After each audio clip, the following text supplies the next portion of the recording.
Jueves 20 de mayo, lección número 8, la ley del pacto. Para memorizar. Conoce pues que Jehová tu Dios es Dios, Dios fiel, que guarda el pacto y la misericordia a los que le aman y guarda sus mandamientos hasta 1000 generaciones. Deuteronomio 7:9. Querido Señor que estás en los cielos, ábrenos el entendimiento para entender tus propósitos cada día. Oración presentada en el nombre de Cristo Jesús. Amén. Para hoy jueves, sí. Hay dos tipos de sí. Está el sí afirmativo y el sí condicional. El sí condicional es aquel que está sujeto a estipulaciones. Por eso la lección de hoy es sí. ¿Cómo así? Porque en Génesis 19 nos dice, porque yo lo he conocido, sé que mandará a sus hijos y a su casa después de sí, que guarden el camino de Jehová, haciendo justicia y juicio, y para que haga venir Jehová sobre Abraham lo que ha hablado acerca de él. 26:4. ¿Cómo dice? Dice, y multiplicaré tu simiente como las estrellas del cielo, y daré a tu simiente todas estas tierras, y todas las gentes de la tierra serán benditas en tu simiente, por cuanto oyó Abraham mi voz, y guardó mi precepto, mis mandamientos, mis estatutos y mis leyes. ¿Cómo es que Dios responde? Con el cuidado, con el cumplimiento de la promesa o del pacto. Porque yo sé quién es Abraham. Él mandará a sus hijos, a su familia, después de sí, a que guarden el camino de Jehová. Dios está comprometido en cumplir si el hombre cumple.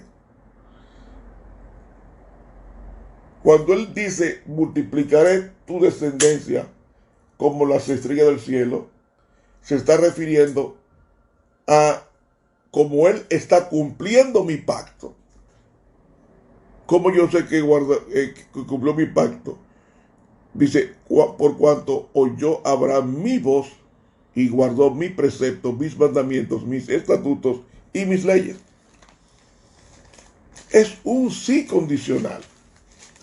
Vemos en consecuencia que Dios cumple cuando el hombre cumple, porque es una relación pactual. En Génesis 19 encontramos en el versículo 5 lo siguiente. Ahora pues, si diereis, ahí está el sí. Si tú cumples las estipulaciones del pacto, yo cumpliré lo que te prometí. Mas si diereis oído a mi voz y guardareis mi pacto, ya sabemos que son los 10 mandamientos, vosotros seréis mi especial tesoro sobre todos los pueblos, porque mía es toda la tierra. Es una relación de fidelidad. El pacto es un acuerdo de fidelidad, de cumplimiento a lo que dice el convenio. Por eso Dios dice, si diereis oído a mi voz y guardaréis mi pacto, vosotros seréis mi especial tesoro sobre todos los pueblos, porque mía es toda la tierra. El último texto está en Levítico capítulo 26. Y el versículo 3 nos dice, si anduviereis, ahí está el sí condicional, si anduviereis en mis derechos, si anduviereis en mis decretos y guardareis mis mandamientos y los pusiereis por obra. ¿Ven? Entonces, encontramos en consecuencia que cuando el pueblo cumple su parte, Dios cumple la suya. Ahora, ¿qué hace Dios para que nosotros cumplamos? Nos da su gracia. Es decir, nos da tiempo y capacitación para obedecer. La ley de Dios por sí mismo no se puede obedecer. Es imposible, por una sencilla razón. La ley de Dios no se puede obedecer por uno mismo con mi propio esfuerzo, única y exclusivamente porque la ley de Dios es espiritual y yo soy carnal. Así de sencillo. La ley es espiritual.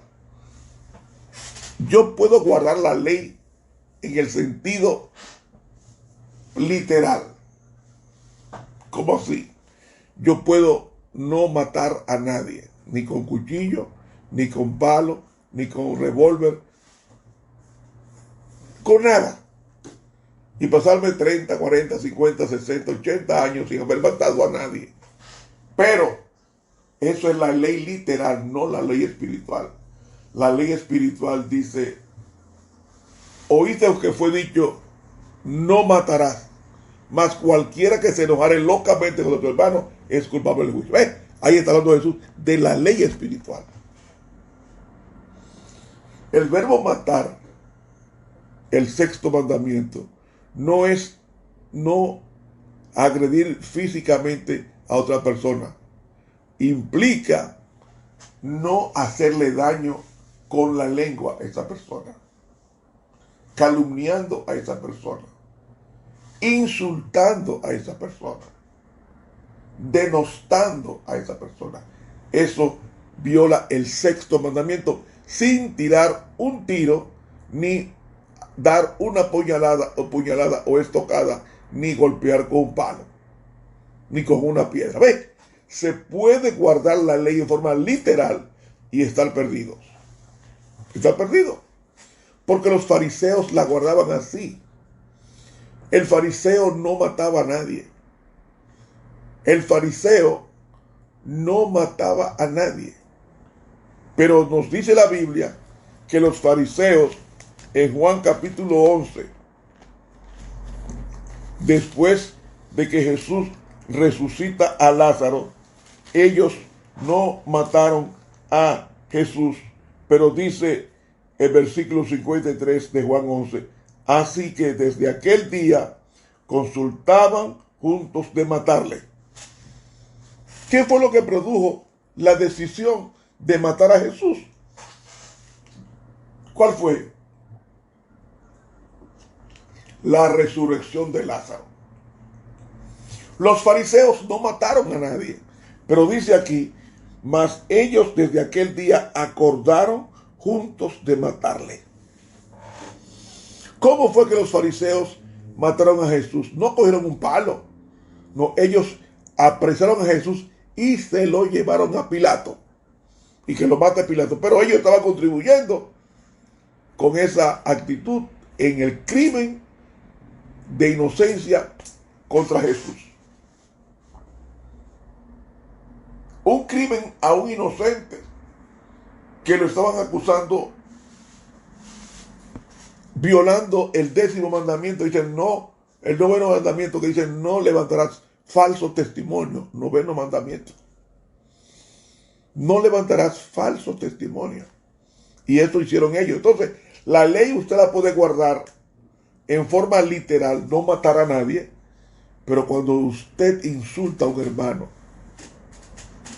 ¿qué está haciendo con eso? Usted está haciendo un crimen.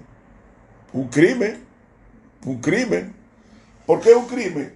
Porque le está cambiando a esa persona su estado de ánimo y le está preocupando. Y la preocupación es el camino hacia la muerte, porque disminuye las fuerzas de vivir, disminuye el deseo de ser bueno y levanta las bajas pasiones cuando somos calumniados. Entonces, se puede guardar la ley en forma literal y perdernos. Por eso que Jesús dice a través de Pablo que por las obras de la ley ninguna persona podrá ser justificada. ¿En qué sentido es la obra de la ley? Las obras de la ley son las cosas que yo hago que la gente me ve. Los fariseos comían. Y aquí me dirijo con cuidado a los hermanos que practican la reforma pro salud. La reforma pro salud no es una prueba de discipulado.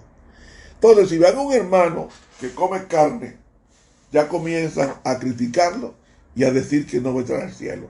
Déjele esa facultad a Dios. Y si usted ve a un hermano que está comiendo carne, ore por él para que la deje, para que sea vegetariano, pero no ponga una camisa de fuerza a una persona que el mismo Dios no la ha puesto. Entonces, guarde el respeto. ¿Pero qué sucede? No, comenzamos a hablar mal del hermano y acabar con el hermano simplemente porque comió carne. Simplemente porque comió carne. Y entonces toman textos de la señora White y lo aplican mal. Esto, ¿cuál es la ventaja de la reforma pro salud? Te ayuda espiritualmente, te enseña a visualizar mejor las cosas. Pero no juzguemos a los demás, mis hermanos, porque coma o no coma carne. Luchemos y oremos por los demás. Tenemos que amar al prójimo como a ti mismo. Intercedamos ante Dios, como hacía Moisés. Ante un pueblo comilón de carne, Moisés intercedió. Y Dios hizo que su pueblo se preparara para entrar a la tierra prometida. Y entró un pueblo renovado, producto de la oración, de intercesión de Moisés. Asimismo digo, con relación a los mandamientos, la ley de Dios es espiritual, dice Romanos capítulo 7. Por tanto, para que yo pueda guardarla, necesito un cambio en mi mente. Espiritualizar mi mente. Y la mente se espiritualiza cuando estamos en Cristo. Y estar en Cristo implica rendirme totalmente a Él para que Él obre en mí el querer como el hacer por su buena voluntad. Cuando Cristo viva en mí, ya yo voy a comer lo que Jesús coma, a beber lo que Jesús bebe y a hablar lo que Jesús dijo. El pacto es un acuerdo entre dos personas con las cláusulas estipuladas en ese convenio y se ratifica. Yo ratifico el pacto con el bautismo y Dios ratifica su pacto de gracia enviando a su Hijo a morir en el Calvario por mí. Entonces ya la gracia está abierta. Y Pablo, consciente de eso, dijo: todo lo puedo en Cristo que me da fortaleza. Todo lo puedo en Cristo que me fortalece. La pluma inspirada en el libro La maravillosa gracia de Dios, en la página 134, dice ella, escuchen esto: Cristo no disminuye las exigencias de la ley. En un lenguaje inconfundible, presenta la obediencia a ella como la condición de la vida eterna, la misma condición que se requería de Adán antes de su caída. El requisito que se ha de llenar bajo el pacto de la gracia es tan amplio como el que se exigía en el Edén. ¿Cuál era? La armonía con la ley de Dios, que es santa, justa y buena. Sigue diciendo ella: La norma de carácter presentada en el Antiguo Testamento es la misma que se presenta en el Nuevo Testamento. No es una medida o norma que no podamos alcanzar. Cada mandato o precepto que Dios da tiene como base la promesa más positiva. Dios ha hecho provisión para que podamos llegar a ser semejantes a Él y cumplirá esto en favor de todos aquellos que no interpongan su voluntad perversa y frustren así su gracia. He leído la maravillosa gracia de Dios, página 134. ¿Cuál es el asunto de la obediencia? Cuando yo obedezco y me fijo en mis hechos que he obedecido, hay el peligro de que me lleve eso a la autosuficiencia y a la exaltación de por qué lo logré. No. Tenemos que mirar a Jesús. Y mirar a Jesús es sencillamente hacer lo que está haciendo. Y para ver a Jesús, solamente tú tienes que abrir en oración a la Santa Biblia y hacer lo que ella diga. Ya tú estás mirando a Jesús. De ahí que es necesario subrayar que el propósito de la obediencia es crear en nosotros un corazón nuevo. Cuando yo acepto a Cristo, Él me imparte su gracia para obedecer, y la obediencia me pone en el camino de recibir todas las bendiciones en su estela. No es que Dios está obligado a darme nada. Es que al yo obedecer, me estoy poniendo en el camino de recibir la bendición.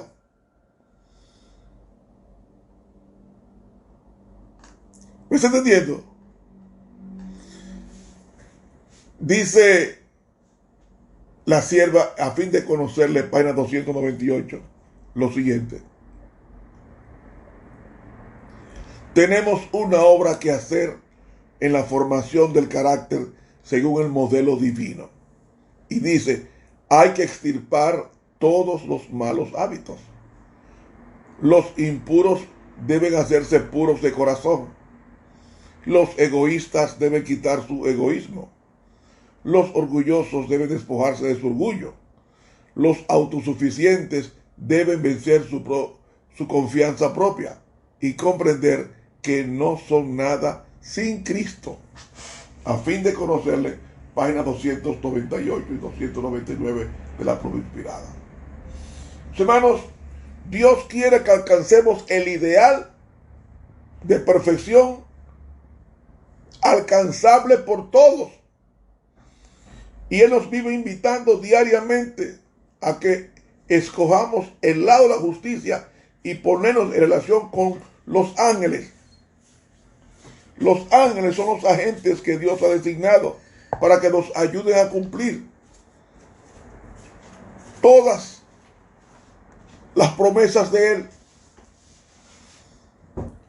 Y nosotros necesitamos entender que no podemos conseguir sus bendiciones plenas de la obediencia sin la gracia de Cristo. ¿Y qué es la gracia? La capacidad, el poder que Dios me da para obedecer.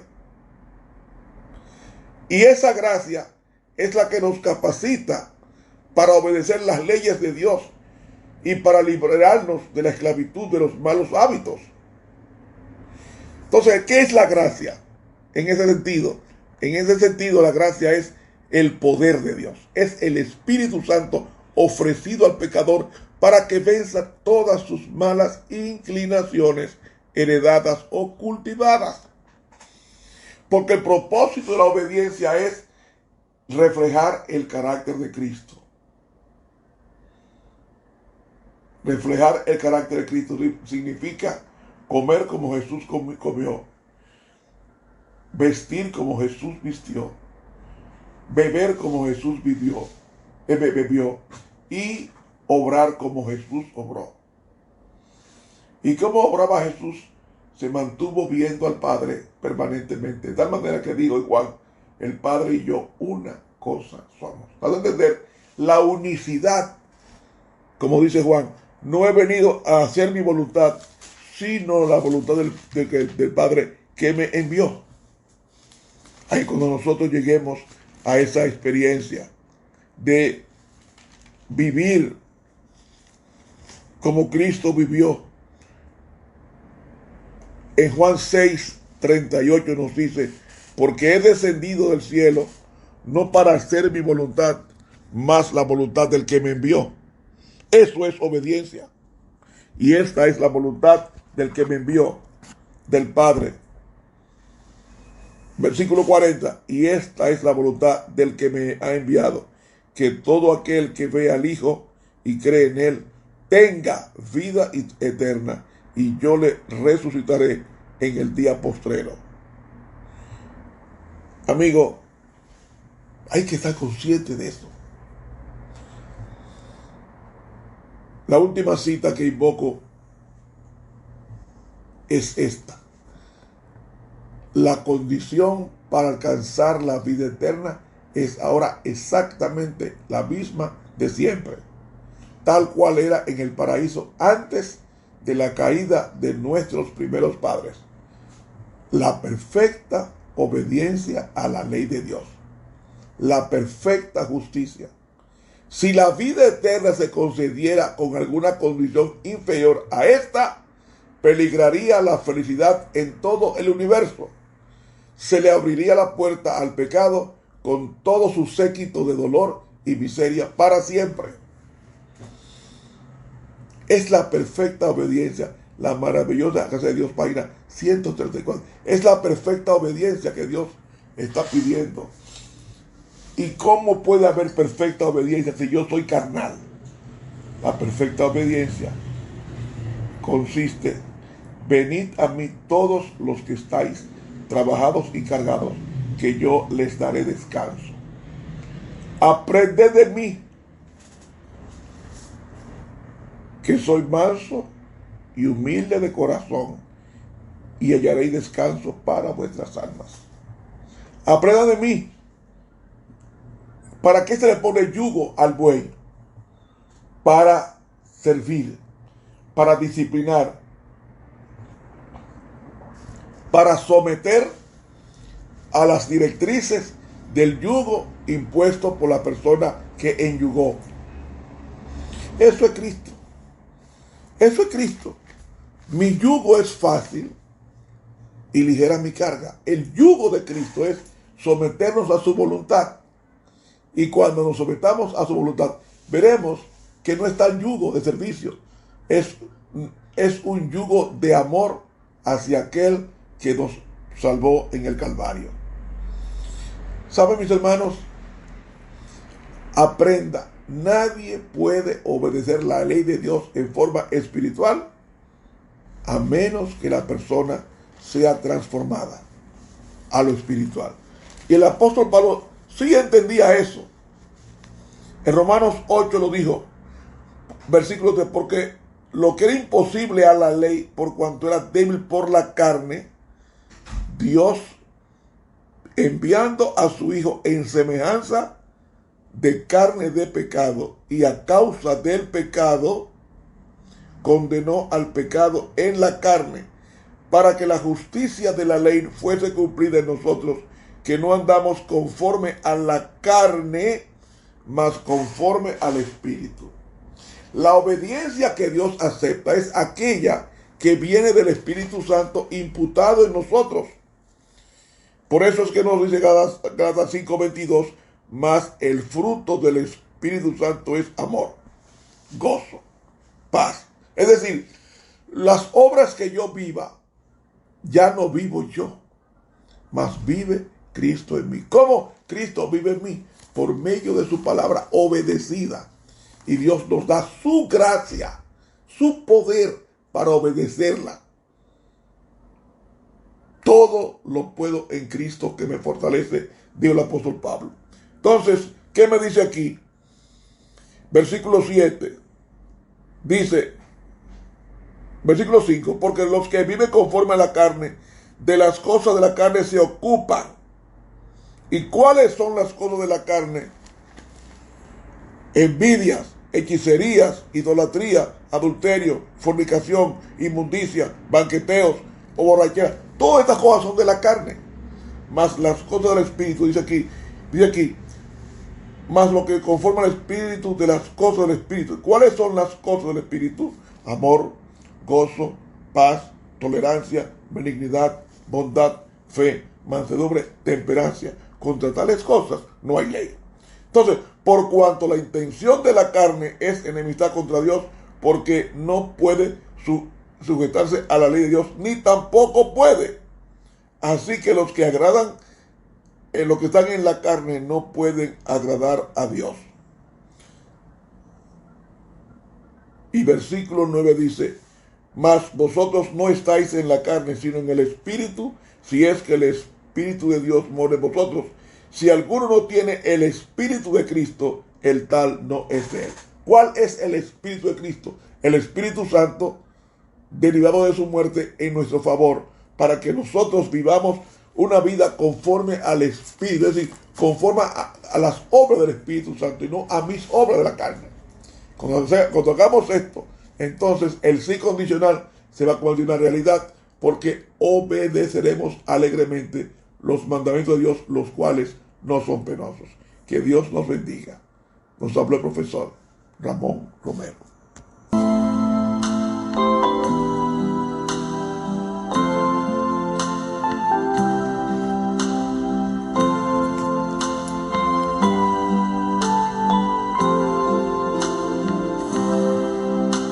Las zorras tienen cuevas para dormir, las aves de los cielos tienen nidos, mas el Hijo del Hombre no tiene un lugar donde su cabeza recostar.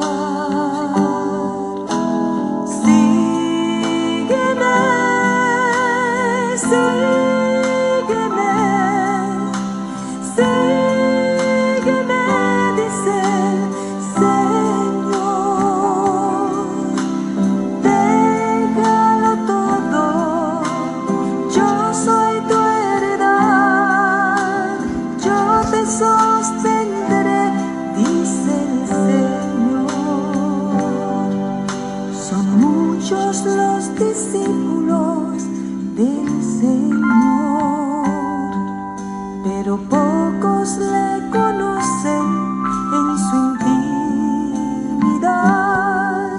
Son aquellos que oyen la voz del Señor, son fieles y le siguen hasta el fin.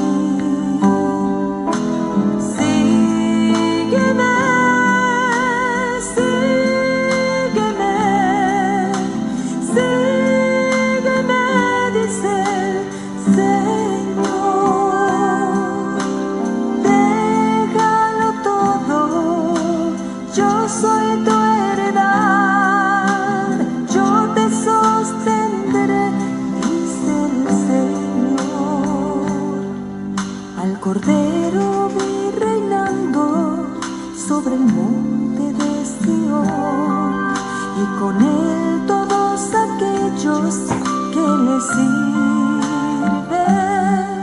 aquellos que han dejado todo, aquellos que han vencido, aquellos que le